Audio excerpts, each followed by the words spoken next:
ಒಬ್ಬ 4ನೇ ಬಾರಿಗೆ ಒಬ್ಬ ಸಂಸತ್ ಸದಸ್ಯನಾಗಿ ಈ ಕ್ಷೇತ್ರದ ಸೇವೆಯನ್ನು ಸಲ್ಲಿಸ್ತಾ ಇದ್ದೀನಿ ಅಂದ್ರೆ ಪ್ರಜಾಪ್ರಭುತ್ವ ವ್ಯವಸ್ಥೆಯಲ್ಲಿ ಮತದಾರರ ಒಂದು ಆಶೀರ್ವಾದ ಜೊತೆಗೆ ನಮ್ಮ ಪತ್ರಿಕಾ ಮಾಧ್ಯಮದ ಸ್ನೇಹಿತರು ಒಳ್ಳೆಯ ವಿಚಾರಗಳ ಸಮಾಜದ ಹಿತದೃಷ್ಟಿಯಿಂದ ನೀವು ಕೊಡುವಂತ ಸಲಹೆಗಳಿರ್ಬೋದು, ಗೊತ್ತೋ ಗೊತ್ತಿಲ್ದಾಗೆ ತಪ್ಪುಗಳನ್ನ ಮಾಡಿದಾಗ ಸೂಕ್ಷ್ಮವಾಗಿ ಸರಿಪಡಿಸ್ಕೊಂತ ಹೇಳಿ ಕಿವಿ ಮಾತನ್ನ ಹೇಳಿದಂತ ಅನೇಕ ಹಿರಿಯ ಪತ್ರಿಕಾ ಮಾಧ್ಯಮದ ಸ್ನೇಹಿತರು ಕೂಡ ಇದ್ದಾರೆ. ಹೆಸರನ್ನು ಹೇಳುವಂತ ಅವಶ್ಯಕತೆ ಇಲ್ಲ. ಸೊ ನಿಮ್ಮೆಲ್ಲರ ಒಂದು ನಿರಂತರವಾದಂತ ಒಂದು ಮಾರ್ಗದರ್ಶನ ಕೂಡ ನನ್ನ ಈ ಒಂದು 4ನೇ ಬಾರಿಗೆ ಸಂಸತ್ ಸದಸ್ಯನಾಗಿ ಸೇವೆ ಸಲ್ಲಿಸುವಂತ ಒಂದು ಅವಕಾಶದಲ್ಲಿ ನಿಮ್ದು ಕೂಡ ಹಾರೈಕೆ ನನಗಿದೆ. ಸೊ ನಿಮ್ಗೆಲ್ಲರೂ ಕೂಡ ಈ ಸಂದರ್ಭದಲ್ಲಿ ನಾನು ಹೃದಯಪೂರ್ವಕವಾಗಿ ಅಭಿನಂದನೆಯನ್ನು ತಿಳಿಸ್ತೇನೆ. ನಾನು ತಿಂಡಿ ತೆಗೆದುಕೊಳ್ಬೇಕಾದಾಗ ಸನ್ಮಾನಿಸಿದ ಅಧ್ಯಕ್ಷರ ಜೊತೆಗೆ ಅವ್ರು ಹೇಳಿದಾಗೆ ಈ ಜಾಗದಿಂದ ಹಿಡಿದು ಕಟ್ಟಡವರೆಗೂ ಕೂಡ ಆ ಸಂದರ್ಭದಲ್ಲಿ ಯಾವ್ಯಾವಾಗ ನಾನು ಗಮನಿಸುವಂತ ಕೆಲಸವನ್ನು ಮಾಡ್ಕೊಂಡ್ ಬಂದೆ. ಹಾಗೆ ಮಾತಾಡ್ತಾ ಹೇಳ್ತಾ ಇದ್ದೆ, ನಮ್ಮ ಇವತ್ತಿನ ಈ ಟ್ರಸ್ಟ್ ಕ್ಲಬ್ಬಿನ ಈ ಜಾಗ ಏನಿದೆ, ಈ ಒಂದು ಸ್ಟುಡಿಯೋ ಏನಿದೆ, ಇದು ನಿಮ್ಮ ಆಸ್ತಿ ಅಲ್ಲ, ನಮ್ಮ ಸಮಾಜದ ಆಸ್ತಿ. ಇವತ್ತು ರಾಜ್ಯದಲ್ಲಿ ಎಷ್ಟೋ ಕಡೆ ನಾ ಪ್ರವಾಸ ಹೋದಾಗ ಏನ್ ಸರ್ ನಿಮ್ ಶಿವಮೊಗ್ಗದ ಪತ್ರಿಕಾ ಆ ಒಂದು ಜಾಗ ಎಷ್ಟು ರೆಸ್ಪೆಕ್ಟ್ಫುಲ್ ಆಗಿ, ಎಷ್ಟು ಪ್ರೊಫೆಷನಲ್ ಆಗಿ ಅದನ್ನ ಮೇಂಟೈನ್ ಮಾಡಿದಾರಲ್ಲ ಅಂತೇಳಿ ತುಂಬಾ ಕಡೆ ನನಗೆ ಆ ರೀತಿಯಂತ ವಿಚಾರಗಳು ಬಂದಿದೆ. ಆ ರೀತಿ ಅದು ನಮ್ಮ ಶಿವಮೊಗ್ಗದ ಇದು ಮಲೆನಾಡಿನ ಒಂದು ಆಸ್ತಿ. ಈ ಪವಿತ್ರವಾದಂತ ಒಂದು ಸರಸ್ವತಿಯ ಜಾಗವನ್ನು ಕೂಡ ತುಂಬಾ ಅಚ್ಚುಕಟ್ಟಾಗಿ ತೆಗೆದುಕೊಂಡು ಹೋಗ್ತಿರೋಂತ ಒಂದು ನೇತೃತ್ವವನ್ನು ವಹಿಸಿಕೊಂಡಂತ ತಮಗೂ ಕೂಡ ಮತ್ತೊಮ್ಮೆ ನಾನು ಅಭಿನಂದನೆಯನ್ನು ತಿಳಿಸ್ತೇನೆ. ಇವತ್ತಿನ ಒಂದು ಸಂವಾದ ಕಾರ್ಯಕ್ರಮ ವಿಶೇಷವಾಗಿ ಅಭಿವೃದ್ಧಿ ಅಂದ್ಮೇಲೆ 2 ರೀತಿ ಅಂತ ಬರುತ್ತೆ, ತಮಗೆ ಗೊತ್ತಿದೆ. ಒಂದು ಸಹಜವಾಗಿ ನಾನು ಕೇಳಲಿಲ್ಲ ಅಂದ್ರೂ ಕೂಡ ಇಡೀ ರಾಷ್ಟ್ರವನ್ನ ಕಣ್ಮುಂದಿಟ್ಕೊಂಡು ಪ್ರಧಾನಮಂತ್ರಿಗಳು ಮುಖ್ಯಮಂತ್ರಿಗಳು ಕೊಡುವಂತ ಕಾರ್ಯಕ್ರಮಗಳು, ಕೆಲವು ನಾನೇ ಹೇಳ್ಕೊಂಬರೋಂತ ಅಭಿವೃದ್ಧಿ ಕಾರ್ಯಕ್ರಮಗಳು, ಈ ರೀತಿ ಅಂತ 2 ರೀತಿ ಅಂತ ವಿಂಗಡಣೆ ಮಾಡಿ ನಾವು ನೋಡ್ಬೋದು ಅಂತ ನಂಗೆ ಕೆಲವೊಂದ್ ಕಡೆ ಅನ್ಸುತ್ತೆ.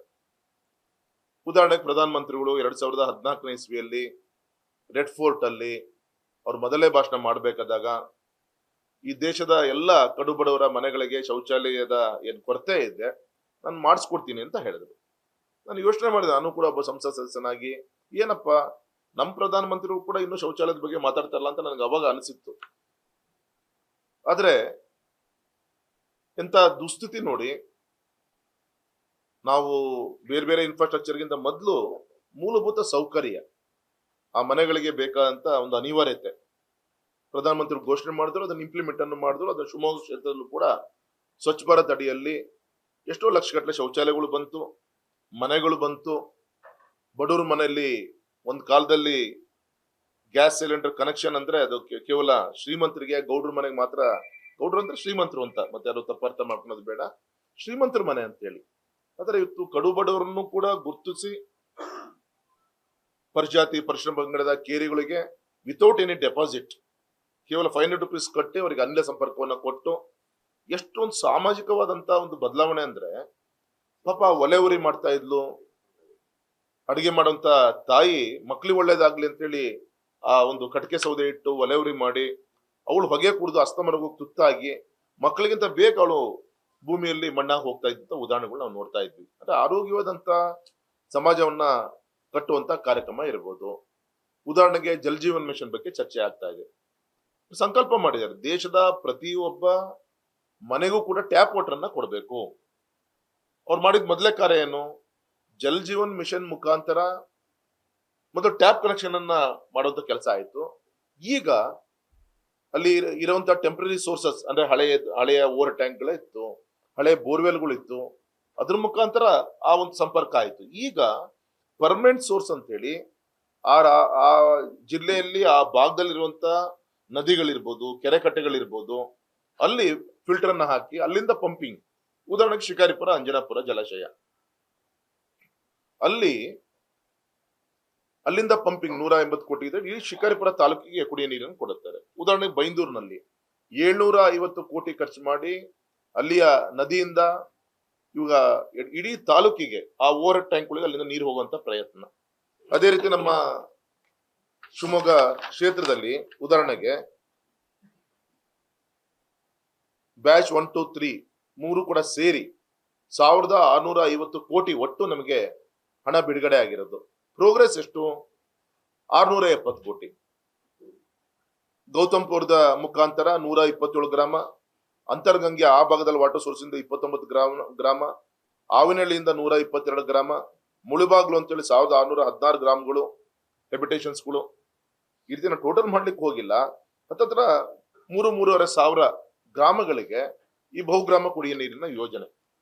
ಅಂದ್ರೆ ಆರೋಗ್ಯವಾದಂತಹ ಸಮಾಜವನ್ನ ಕಟ್ಟಬೇಕು, ಸ್ವಚ್ಛ ಭಾರತ, ಇದ್ರ ಬಗ್ಗೆ ತುಂಬಾ ಭಾಷಣಗಳನ್ನ ನಾವೆಲ್ಲರೂ ಕೂಡ ಕೇಳ್ಕೊಂತ ಬಂದಿದ್ವಿ.